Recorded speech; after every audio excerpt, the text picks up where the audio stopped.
Dhurata Dora, një emër që sot është sinonim i suksesit në muzikën moderne shqiptare.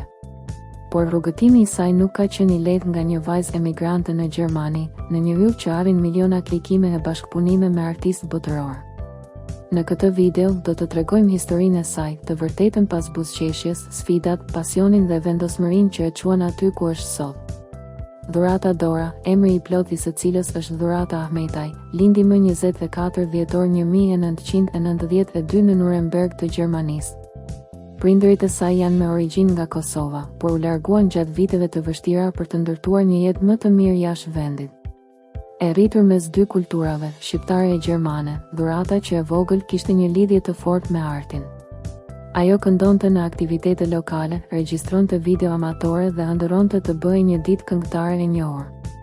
Rrugëtimi i saj profesional nisi në moshë shumë të re.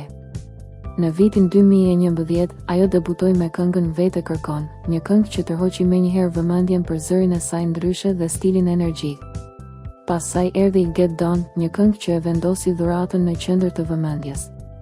Ajo nuk ngjante me asnjë artiste tjetër shqiptare, ishte moderne, me ndikime ndërkombëtare dhe një vetbesim që rrallë shihej në atë kohë. Nga 2015 në vijim, Dhurata Dora u bë një ndër emrat më të kërkuar në tregun muzikor.